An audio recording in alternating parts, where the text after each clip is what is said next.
mo ba kung sino ako? Ako si Valeria del Castillo Altamirano. Pakawalan mo ko ngayon din. Kung ayaw mong idemanda ko kayong lahat. Hoy! Bumalik ka dito! Stop it now! Tanto!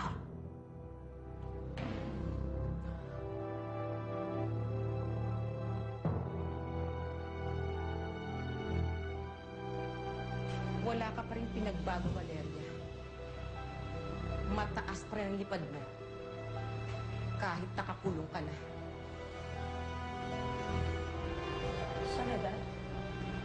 Ano ngayon ang pakiramdam nang nasa loob ng seldang yan, Valeria? Natatakot ka ba? Nag-aalala ka ba?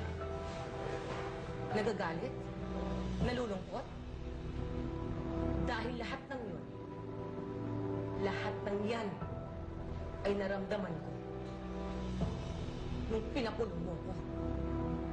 Kaya humanda ka na, Valeria. Dahil dumating na ang karma sa lahat ng mga kawalang-hiyaan mo. Hoy, Soledad, huwag ka muna magmamayabang sa akin. Sinisiguro ko sa'yo. Sabi ko, maski na ubusin ko pa ang lahat ng kayamanan ng pamilya ko, gagawin ko. Kalabas na. Naiintindihan mo? Hindi lahat ng bagay ay mababayaran ng pera mo, Valeria. Lalo na sa pagkakataong ito. Kaya maski pera mo, walang magagawa para tubusin ka. Pero alam kong makakabayad ka pa rin sa lahat ng mga kasalanan ginawa mo sa akin.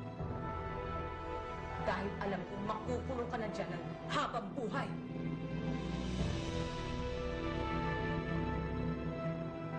Diyan ka na mamamatay.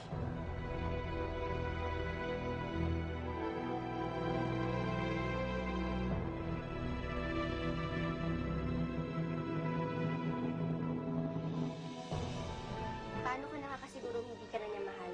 Doon na muna ako habang hindi pa nararaos yung kasal ni Rosalinda at Alex. Mas makabubuti to para sa lahat. Hindi ba dapat siya ang unang magtanggol at magprotekta sa akin? Kilala ko na ho yung lalaking nakahuli kay Valeria, ma'am. Sino? Aalis ka pa ba kahit ipakikilala ko sa iyo ang tunay mong ina? Kilala niyo ba siya, Mama? Kilala niyo ba ang babaeng nagsasabi na siya ang tunay kong ina? Hindi mo kailangang pilitin ang sarili mo. Kung talagang labag ito sa loob mo.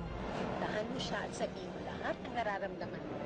Bago mahuli ang lahat. Huwag mo na siyang bibiguin. Dahil kapag iniwan mo pa siya, sigurado akong masisira na naman ulit ang buhay ni Alex.